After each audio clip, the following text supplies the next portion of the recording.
In the small village of J-Town, a young boy named Kofi lived a life that many would say was filled with hardships and sorrow. J-Town, a peaceful and quiet place surrounded by tall trees and rolling hills, was where Kofi called home.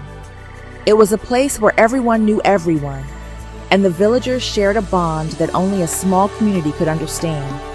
But despite the beauty and peace of J-Town, Kofi's life was far from easy.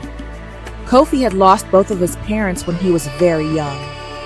His mother and father had died in a tragic accident while working on their farm. It was a rainy day when the storm came.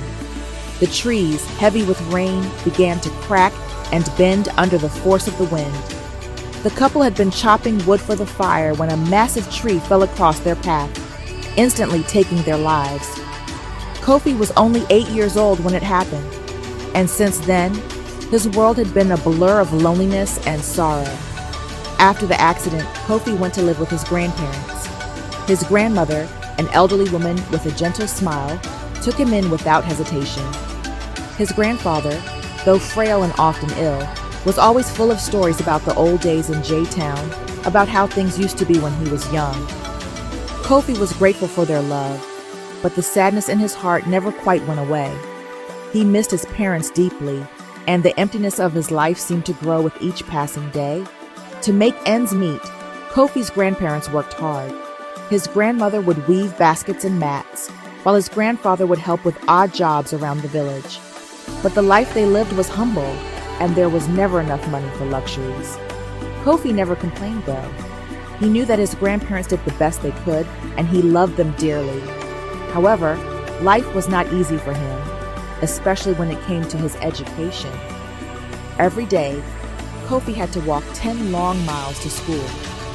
The road was rough and often muddy, especially during the rainy season. He would wake up before the sun rose, make a small breakfast with whatever food they had left, and begin his long journey.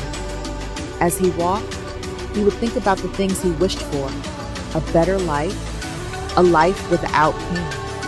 But most of all, he thought of his parents and the life they could have had if they hadn't been taken so suddenly.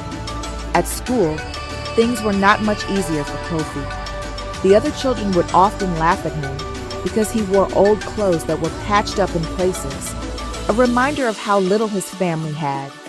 They would call him names and make fun of the fact that he didn't have parents like the others.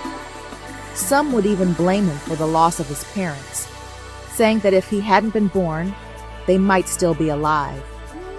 Kofi